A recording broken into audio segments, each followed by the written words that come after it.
gbogbo ìràwọ̀ pátá ẹ wá gbọ́ ohun tó fẹ́ ṣẹlẹ̀ lọ́jọ́ tòní gangan tí ń ṣe ọjọ́ Friday February 27 ọdún 2026 tá wà nú ẹ̀ yìí.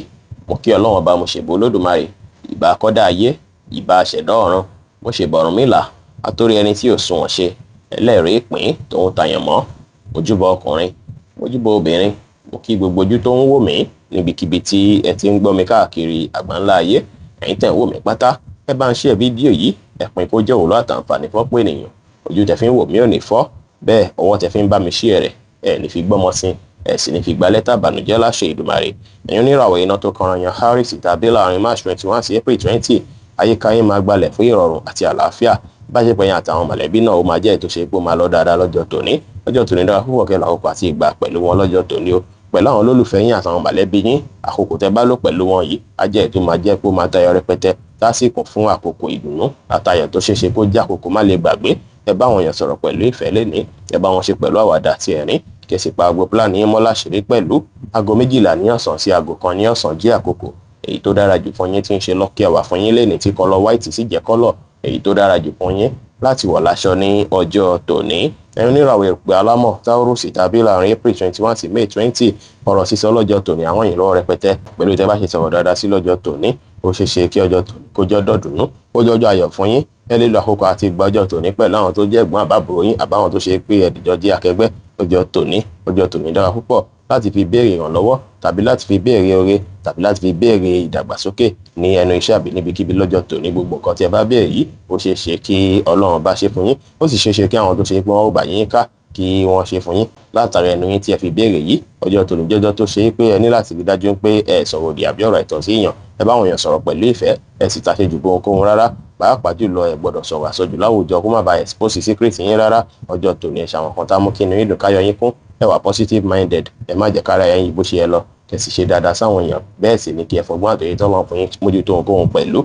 Aago 2 ní ọ̀sán sí aago 3 ní ọ̀sán jẹ́ àkókò èyí tó dára jù fún yín tí ń ṣe lọ́kì àwà fún yín lénìí tí kọ́lọ́ light yellow sì jẹ́ kọ́lọ̀ èyí tó dára jù fún yín láti wọ̀ láṣọ ní ọjọ́ tòní.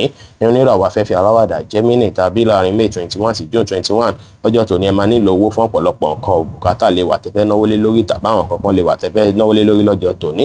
Ọjọ́ tòní jẹ́ tó ṣe pé owó lè dàbí nǹkan tó máa jẹ́ bí òyìnbó rẹpẹtẹ fún yín, ṣùgbọ́n ẹ má ṣe ròyìn ìjú bó ṣe yẹ lọ látàrí pé àwọn orí owó máa wọlé fún yín lénìí láti ibi tẹ ọkàn àti ibi tẹ ọ̀rọ̀ kan tó ṣeé ṣe kó fẹ́ ràn yín lọ́wọ́ lórí àwọn kan tí ẹ fẹ́ náwó lé lórí tí ẹ fi láǹfààní àti rí yanjú lásìkò. Ọjọ́ tòní ẹ gbájúmọ́ ṣẹ́kẹ̀ lè ráǹfààní àtòrí gbámú, ẹ free mind yín kẹ́ wà positive dáadáa. Aago 3 ní ọ̀sán sí aago 4 ní ọ̀sán jẹ́ àkókò èyí tó dára jù fún yín tí ń ṣe lọ́kì àwà fún yín lénìí tí kọ́lọ́ light green sì jẹ́ kọ́lọ̀ èyí tó dára jù fún yín láti wọ̀ láṣọ ní ọjọ́ tòní. Ẹ̀yin oníràwọ̀ mi agbára Cancer tàbí láàrin June 22 sí July 22, ọjọ́ tó tayọ lọ́jọ́ tòní jẹ́.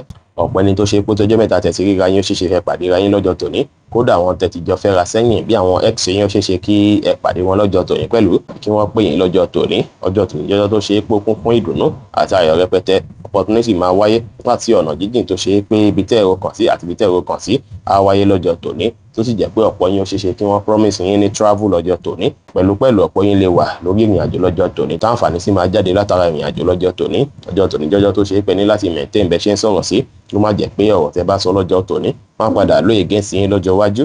Ẹ tẹpá mọ́ṣẹ́ kẹ́ ṣe dáadáa sáwọn èèyàn kí ẹ ní ìrẹ̀lẹ̀ lénìí, ẹ sì lómìnira láti káàkiri lọ bíkíbi láti lọ wá bóyá fẹ́ dà kù sí wàhálà. Aago 4 ní ìrọ̀lẹ́ sí aago 5 ní ìrọ̀lẹ́ jí àkókò èyí tó dára jù fún yín tí ń ṣe lọ́kì àwà fún yín lénìí tí kọ́lọ́ pink sì jẹ́ kọ́lọ̀ èyí tó dára jù fún yín láti wọ̀ láṣọ ní ọjọ́ tòní.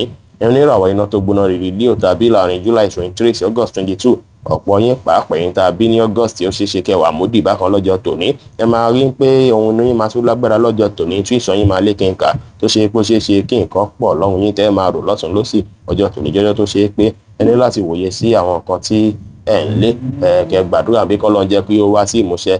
Bẹ́ẹ̀ sì ni ẹ wòye sáwọn àlátẹ̀ ńlá náà tó ráwọn àlá ilé jẹ́ ìtumọ̀ ní ìtumọ̀ sí ìgbésí ayé yín tó dára lọ́jọ́ tòní. Kẹ́ create time lẹ́yìn nìkan láti ṣe prayer, kẹ́ gbàdúrà sí Olódùmarè ọba tó dá yín, kẹ́ béèrè nǹkan tí ẹ ń fẹ́. Bẹ́ẹ̀ sì lẹ wá gbọ́dọ̀ finú tó ẹnikẹ́ni yàtọ̀ sí ohun tó ń sọ sí yín lọ́kàn lọ́jọ́ tòní tó òun ló máa tọ́ yín sọ́nà rere. Ẹ ṣòtítọ́ ẹ ṣòdodo láwùjọ àwọn èèyàn, ẹ má pọ́n jíjí bó ṣe ẹ lọ lórí nǹkan. Ẹ wà focus kẹ́ sì ṣe dáadáa sáwọn èèyàn lénìí dára. Aago 1 ní ọ̀sán sí aago 2 ní ọ̀sán jẹ́ àkókò èyí tó dára jù fún yín tí ń ṣe lọ́kì àwà fún yín lénìí tí kọ́lọ́ white sì jẹ́ kọ́lọ̀ èyí tó dára jù fún yín láti wọ̀ láṣọ ní ọjọ́ tòní.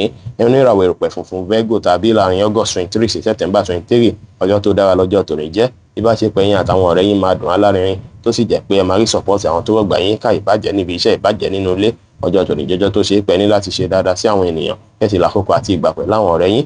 ọjọ́ tòní jẹ́jọ́ tó ṣe é pé tẹ bá nídìí support ẹnikẹ́ni ẹ lè béèrè látàrí pé máa ṣe fún yín àti ní pàtàkì ẹ̀yin fúnra yín gan tí ń support wọn látẹ̀yìnwá kí ló dé tí wọ́n wà nílé ṣe tẹ̀lé fún yín. ẹ rí dájú pé tẹ bá ní nǹkan tó ṣe kókó láti mójútó kẹ́ gbájúmọ́ wọn láti ṣe lásìkò tó tó àtàsìkò tó yẹ. gbogbo plan tẹ wá ní fún dáadáa ẹ pamọ́ láṣìírí.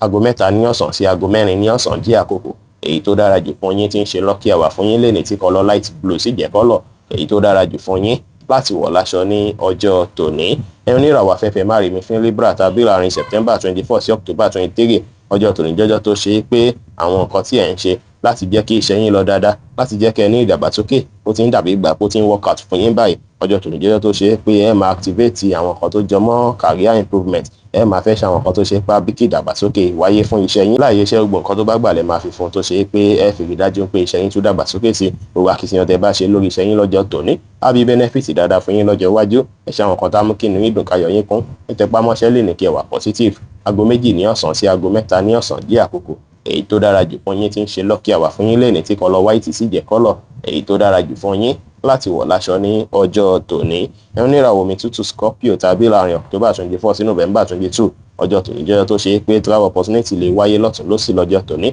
ọ̀pọ̀ yín máa rìn àjò fún ìdí kan àbí ìdí kejì lọ́jọ́ tòní tó ṣe é pé akitiyan tẹ́ ń ṣe àti creativity yín á bí káwọn èèyàn tún kọbi ara sí yín dáadáa tó sì jẹ́ pé opportunity máa wáyé láti ibi tó jìnnà àti ibi tó súnmọ́. ọjọ́ tòní akitiyan tẹ́ ń ṣe láàyè iṣẹ́ lọ́jọ́ tòní àwọn èèyàn máa appreciate ẹ̀ tó sì jẹ́ pé gbogbo iṣẹ́ dáadáa tẹ́ bá ṣe àwọn èèyàn máa nífẹ̀ẹ́ sí tó sì ṣe kí wọ́n reward yín lórí rẹ̀ ní àyè iṣẹ́ àbí ibikíbi tí ẹ bá wà. gbogbo ìtẹ́ bá ṣe làwọn èèyàn máa gbá tiẹ̀ lọ́jọ́ tòní. gbogbo iṣẹ́ tẹ́ bá sì ń ṣe pátápátá gbogbo ọ̀nà tẹ́ bá ń gbà láti ṣiṣẹ́ yín tó fi ń dùn tó ń dán mọ́ ẹ má ṣàlàyé secret ẹ̀ fẹ́nikẹ́ni o ṣùgbọ́n ẹ lè báwọn èèyàn sọ̀rọ̀ pẹ̀lú ìfẹ́ kí ẹ sì fi ìgboyà mójútó kóhun lè ní dára. aago 12 ní ọ̀sán sí aago 1 ní ọ̀sán jí àkókò èyí tó dára jù fún yín tí ń ṣe lucky hour fún yín lẹ́ni tí kọ́lọ́ lavender sì jẹ́ kọ́lọ̀ èyí tó dára jù fún yín láti wọ̀ láṣọ ní ọjọ́ tòní.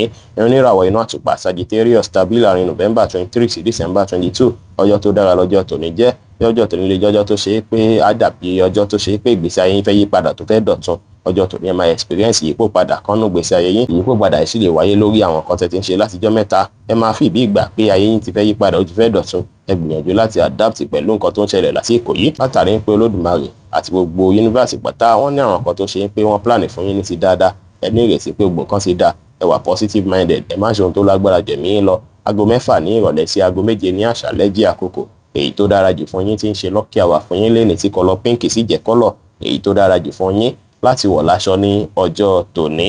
ẹni oníràwọ̀ ìpele eruku Capricorn tàbí láàrin December 23 sí January 19 ìbáṣepọ̀ láàrin yín àti àwọn olólùfẹ́ yín pàápàá ẹni tẹ́ ẹ fẹ́ gangan ìbáṣepọ̀ yín máa lágbára ìbáṣepọ̀ yín máa dùn alárinrin lọ́jọ́ tòní. ẹ̀yin tẹ́ jẹ́ single ó ṣeéṣe kẹ́ pàdé àwọn nǹkan lọ́jọ́ tòní. ẹ̀yin tẹ́ sì ti marry ó ṣeéṣe kí ìbáṣepọ̀ yín kó wọnú ara ti dáadáa. èyíkéyìí issue tó bá wáyé tẹ́lẹ̀ láàrin yín àti olólùfẹ́ yín gbogbo ẹ̀ máa yanjú lọ́jọ́ tòní o. ó dà ó ṣeéṣe kí àwọn tó dàbí ex tó ṣe pé ó tọ́jọ́ mẹ́ta tí ẹ ti ríra àwọn ex yín ó ṣeéṣe kí wọ́n pè yín lọ́jọ́ tòní tàbí kẹ́ come across wọn ẹni tó ṣe pé ẹ̀ṣẹ̀ wọnú ìbáṣepọ̀ kan àbí méjì ẹ rí dájú pé ẹ sọ secret yín àbí bí ó ṣe ń lọ nínú gbèsè ayé yín púpọ̀ fẹ́nikẹ́ni lọ́jọ́ tòní ẹ rí dájú pé ẹ fẹ̀lẹ́ ṣe bẹ́ẹ̀ sì lẹ gbọ́dọ̀ fall in love ní kíákíá tàbí trust ju bó ṣe yẹ lọ ẹ rí dájú pé ẹ ṣe spiritual finding pẹ̀lú ẹ ṣàwárí wọn dáadáa ẹ ṣèwádìí dáadáa ṣáájú kẹ́ tó kàn lù ẹ múra dáadáa lé ní kí ẹ dùn rí lójú ẹ ṣe dáadáa sáwọn ènìyàn bẹ́ẹ̀ sì ní kẹ́ rí dájú pé báwọn èèyàn ṣe pẹ̀lú ìfẹ́ aago 10 láàárọ̀ sí aago 11 láàárọ̀ jí àkókò èyí tó dára jù fún yín tí ń ṣe lucky hour fún yín lẹ́ni tí kọ́lọ́ light pink sì jẹ́ kọ́lọ̀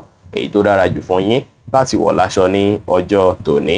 ní oníràwọ̀ afẹ́fẹ́ oníbínú Aquarius tàbí láàrin January 20 sí February 19 ọjọ́ tòní nǹkan máa pọ̀ lọ́rùn yín tí ẹ fẹ́ mójútó ní iṣẹ́ tó sì máa jẹ́ pé bùkátà gan tún lè pọ̀ pẹ̀lú ó ṣeé ṣe kẹ́ máa ṣiṣẹ́ lórí àwọn ìdàgbàsókè nǹkan kan tó ṣe é pé kì í ṣe fún àǹfààní tí yín gan nìkan ọjọ́ tòní ẹ rí dájú pé ẹ ṣe yanjú gbogbo nǹkan kí nǹkan tẹ́ bá fẹ́ ṣe pátápátá ẹ má fún ìdènà àbí fọládọ́là lórí ohunkóhun tẹ́ bá fètò sí nǹkan yín lè ní á tún jẹ́ kí nǹkan rọrùn á jẹ́ kí gbogbo ẹ̀ báláǹsì kò sì ní jẹ́ kó wá tètè rẹ̀ yín ẹ rí dájú pé ẹ̀dá sọ̀rọ̀ tí wọ́n wà pé yín sí àbẹ́yẹ tí ó kàn yín ẹ ní ìrẹ̀lẹ̀ lé ní kẹ́ ṣe dáadáa sáwọn èèyàn ẹ sì má ṣe sọ̀rọ̀ àsọjù láwùjọ rárá kò dára aago 5 ní ìrọ̀lẹ́ sí aago 6 ní ìrọ̀lẹ́ jí àkókò èyí tó dára jù fún yín tí ń ṣe lucky hour fún yín lẹ́ni tí kọ́lọ́ light green sì jẹ́ kọ́lọ̀ èyí tó dára jù fún yín láti wọ̀ láṣọ ní ọjọ́ tòní. ẹni oníràwọ̀ omi tí kì í rí Pisces tàbí láàrin February 20 sí March 20 ọjọ́ tòní jẹ́jọ́ tó dára púpọ̀ tó ṣe pé gbogbo èèyàn máa nífẹ̀ẹ́ yín, àwọn èèyàn tó rọ̀gbà yín ká máa gbà tiyín púpọ̀, gbogbo ìtẹ́ bá ń ṣe láàyè iṣẹ́ gbogbo ẹ̀pàtà lọ́ máa gbà tiẹ̀. Ọjọ́ tòní ẹ máa wà ní ìdùnnú pẹ̀lú bí ìgbésí ayé yín ṣe ń lọ báyìí. Creativity yín máa lékè nǹkan dáadáa lénìí.